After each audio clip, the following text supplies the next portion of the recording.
اس دن تو یہ کسی سے بھی نہیں ملتے، اس دن تو یہ کسی سے بات ہی نہیں کرتے، کسی سے ملاقات ہی نہیں کرتے۔ لہٰذا ہمیں کوئی ایسا گورنر دیں جو 24 گھنٹے ہمارے مسئلے سنے۔ ہمارے گورنر صاحب نے ہفتے میں ایک دن مقرر کر رکھا ہے قبلہ، اس دن تو یہ اپنا چہرہ دکھاتے ہی نہیں، کسی کی بات سنتے ہی نہیں، کسی سے ملاقات کرتے ہی نہیں۔ اور چوتھی شکایت یہ ہے کہ ہمارے گورنر کبھی کبھی روتے ہیں تو اتنے روتے ہیں کہ بے ہوش ہو جاتے ہیں۔ یا امیر المومنین، آپ نے تو ہمیں کوئی دیوانہ بندہ دے دیا ہے، اور کوئی دیوانہ بندہ گورنر بنا دیا ہے، کوئی ہوش والا بنائیں۔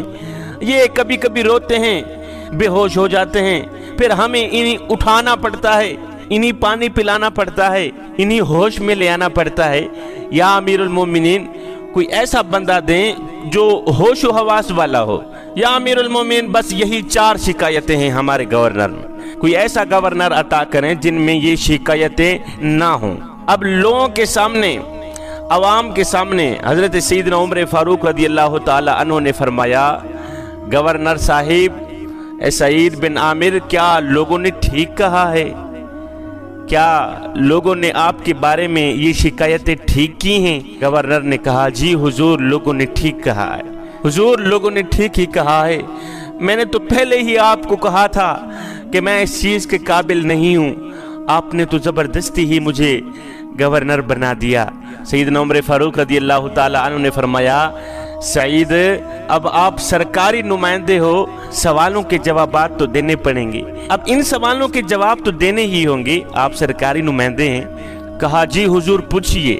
فرمایا، بتاؤ فجر کی نماز پڑھنے کے بعد لوگوں کی باتیں کیوں نہیں سنتے، لوگوں کے مسئلے کیوں نہیں سنتے؟ فجر کی نماز پڑھنے کے بعد گھر چلے جاتے ہو، 7-8 بجے آتے ہو، لوگ آپ کا انتظار کرتے رہتے ہیں، فجر کی نماز کے فوراً بعد لوگوں کے مسئلے کیوں نہیں سنتے؟ کہا، حضور اگر پردے نہ کھولے جاتے تو اچھا تھا، اگر آپ بار بار اصرار فرما رہے ہیں تو میں آپ کو بتا ہی دیتا ہوں۔ کہا، حضور دراصل میری بیوی بیمار ہے، وہ بیچاری ٹانگوں سے معذور ہے، میں غریب سا آدمی ہوں، گھر میں کوئی اور کام کرنے والی ہے نہیں، میں فجر کی نماز پڑھنے کے فوراً بعد گھر جاتا ہوں، گھر میں جھاڑو دیتا ہوں، جھاڑو دینے کے بعد ناشتہ اپنے ہاتھوں سے تیار کرتا ہوں، کھانا پکاتا ہوں، خود بھی کھاتا ہوں، اپنے ہاتھوں سے اپنی بیوی کو بھی کھلاتا ہوں، وہ بیچاری ٹانگوں سے معذور ہے، بیمار ہے، حضور اسی لیے دیر ہو جاتی ہے۔